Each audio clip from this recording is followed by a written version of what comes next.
Be sure you put your feet in the right place, then stand firm. This is a quote stated by Abraham Lincoln. But where exactly is the right place to put your feet? And how can you stand firm in a world so full of brokenness?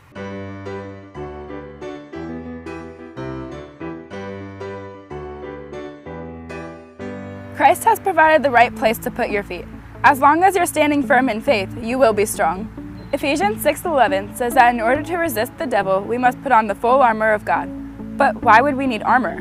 When I hear the word armor, I think of a battle. The purpose of the armor is to keep you from harm. Harm can come in many forms, including physical, emotional, and sometimes spiritual. Persecution is an aspect of harm that all Christians will endure. Personally, I experienced persecution firsthand this year.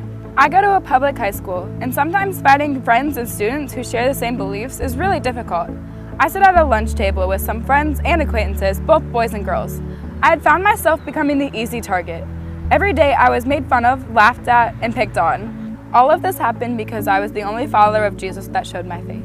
It hurt me, but I soon realized that it hurt me more that my friends didn't know Jesus. But I continued to sit at the same lunch table and defend my faith.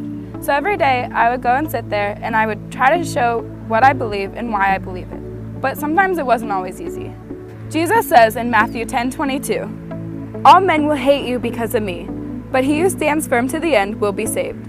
Sometimes I feel like I don't fit in. Sometimes I feel hated by the people of this world. But it doesn't matter as long as I stand firm in Christ. As long as I put on the full armor of God, I can face any battle, and so can you. But how can we learn to accept persecution? This can be hard for anyone to understand why certain trials come your way. James 1:2-4 reads, "Consider it pure joy, my brothers and sisters, whenever you face trials of many kinds, because you know that the testing of your faith produces perseverance. Let perseverance finish its work so that you may be mature and complete, not lacking anything." Not only does Jesus say we will face trials, but he also instructs us to consider it pure joy during these times. If we can accomplish this, he will ultimately make us complete. Another joy that comes with suffering can be found in Romans 8:18, which says, "I consider that our present sufferings are not worth comparing with the glory that will be revealed in us." God has something amazing in store for our lives. We just need to be obedient, even if that means a little suffering sometimes. We will be carried through our trials and pains and lifted up, where Christ will provide pure joy through the salvation he freely gives. I really like people. I like being around people, being with my friends, just hanging out and having fun.